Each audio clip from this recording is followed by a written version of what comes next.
Good evening, ladies and gentlemen, and welcome to Heti TV's foreign language news broadcast. My name is Peter Gardish, and first, for the news in English.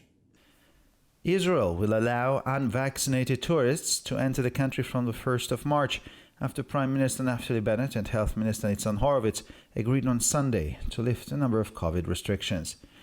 The change means that for the first time in almost 2 years, families with children aged 5 and under will be able to travel to Israel. Tourists will have to undergo 2 PCR tests, one before departure and one on arrival in Israel. Israelis returning from abroad do not need to have a rapid antigen test before boarding their flight and only need to have a PCR test upon arrival. In addition, unvaccinated Israelis no longer need to be quarantined on arrival if their PCR tests at the airport are negative. In schools, secondary school pupils will no longer have to be tested every week from the 24th of February.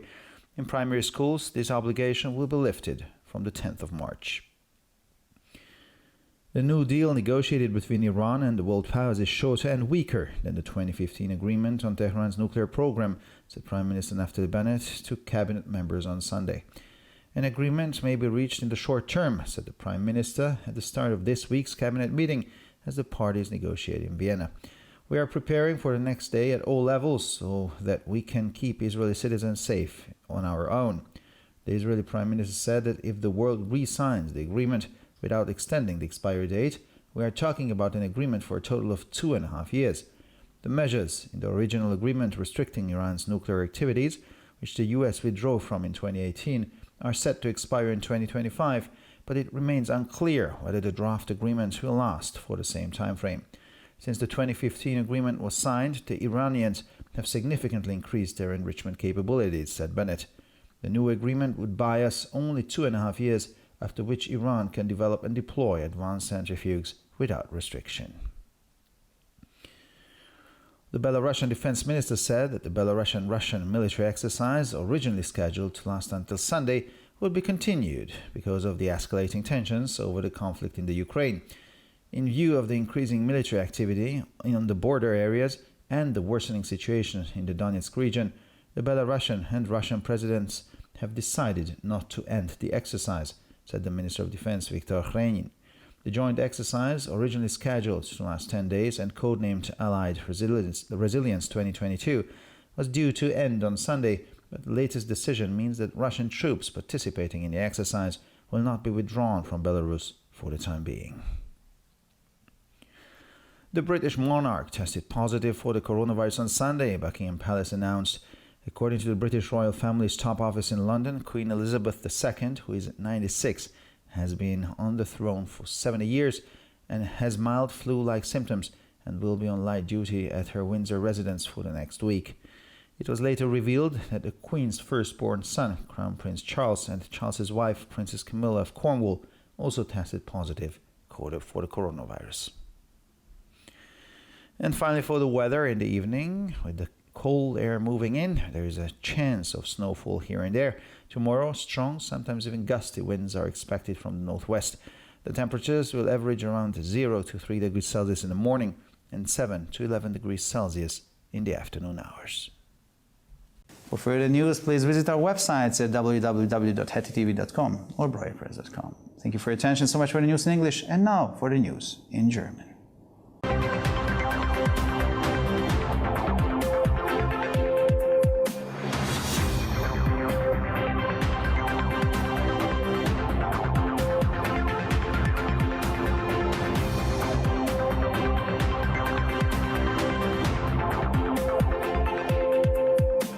Schönen guten Abend, liebe Zuschauer. Mein Name ist Peter Gardish und nun zu den Nachrichten auf Deutsch.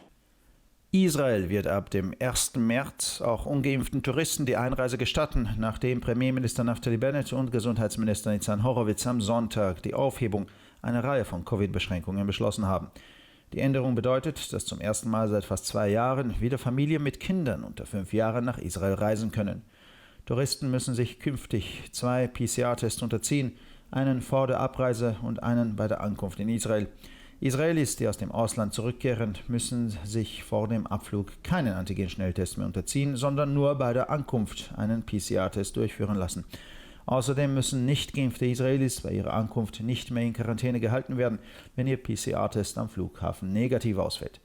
In den Schulen müssen die Kinder der Sekundarstufe ab dem 24. Februar nicht mehr jede Woche getestet werden.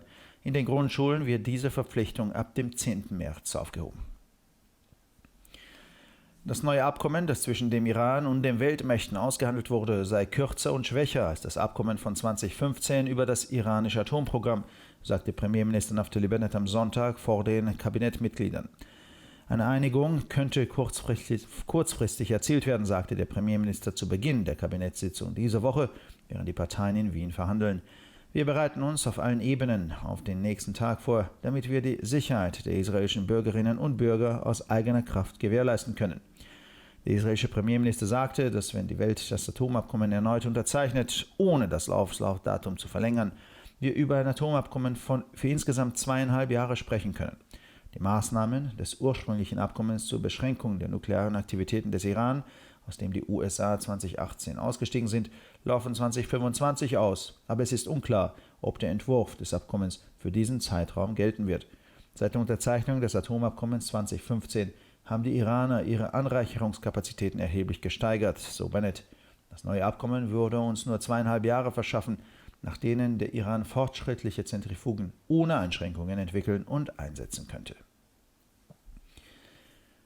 Der belarussische Verteidigungsminister erklärte, dass die belarussisch-russische Militärübung, die ursprünglich bis Sonntag dauern sollte, wegen der eskalierenden Spannungen im Zusammenhang mit dem Konflikt in der Ukraine fortgesetzt werde.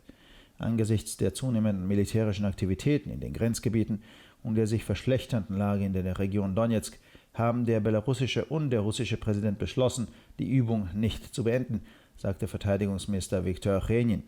Die gemeinsame Übung, die ursprünglich für 10 Tage ausgesetzt war und den Codenamen Allied Resilience 2022 trug, sollte am Sonntag enden, aber die jüngste Entscheidung bedeutet, dass die an der Übung teilnehmenden russischen Truppen vorerst nicht aus Belarus abgezogen werden. Die britische Monarchin wurde am Sonntag positiv auf das Coronavirus getestet, teilte der Buckingham Palast mit. Wie das Büro des britischen Königshauses in London mitteilte, leidet die 96-jährige Königin Elisabeth II., die seit 70 Jahren auf dem Thron sitzt, an leichten grippenähnlichen Symptomen und wird in der nächsten Woche in ihrer Residenz in Windsor nur leichte Aufgaben wahrnehmen. Später wurde bekannt, dass auch der erstgeborene Sohn der Königin, Kronprinz Charles, und Charles' Frau, Prinzessin Camilla von Cornwall, positiv auf das Coronavirus getestet wurden. Und schließlich zum Wetter am Abend. Mit dem Einzug der kalten Luft besteht die Möglichkeit, dass es hier und da schneit. Morgen sind starke, teils böige Winde aus Nordwesten zu erwarten. Die Durchschnittstemperaturen liegen bei 0 bis 3 Grad am Morgen und zwischen 7 und 11 Grad am Nachmittag. Für weitere Nachrichten besichtigen Sie bitte unsere Webseiten www.htv.com sowie www.breuerpress.com.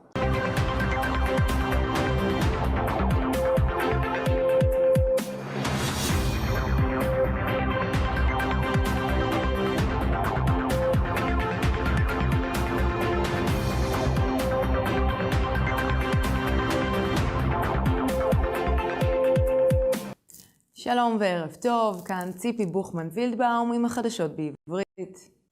ישראל תאפשר גם לתיירים לא מחוסנים להיכנס למדינה מה-1 במרץ, אחר שראש הממשלה נפתלי בנט ושר הבריאות ניצן הורוביץ הסכימו ביום ראשון להסיר מספר מגבלות שהוצגו עקב נגיף הקורונה. משמעות השינוי של הראשונה מזה כמעט שנתיים, משפחות עם ילדים בני 5 ומטה יכלו לנסוע לישראל. על התיירים לבצע 2 בדיקות PCR, אחת לפני היציאה ואחת בישראל עם ההגעה. ישראלים שחוזרים מחו"ל אינם צריכים בדיקת אנטיגן מהירה לפני עלייה למטוס, ורק צריכים לעשות בדיקת PCR עם ההגעה. בנוסף, ישראלים לא מחוסנים לא יצטרכו עוד להיות בהסגר עם הגעתם עם בדיקת ה-PCR שלהם בשדה התעופה שלילית. בבתי הספר, תלמידי תיכון כבר לא יצטרכו לגשת לבדיקה כל שבוע מה-24 בפברואר. בבתי הספר יסודיים חובה זאת תסתיים ב-10 במרץ. ההסכם החדש שנוהל בין איראן למעצמות העולם הוא קצר וחלש יותר מההסכם ב-2015 על תוכנית הגרעין של טהרן. כך אמר ראש הממשלה נפתלי בנט לחברי הקבינט ביום ראשון. ייתכן שיושג הסכם בקרוב, כך אמר ראש הממשלה בתחילת ישיבת הממשלה, בעוד הצדדים מנהלים משא ומתן בווינה. אנו נערכים ליום הבא בכל הרמות כדי שנוכל לשמור על בטיחות אזרחי ישראל בכוחות עצמנו.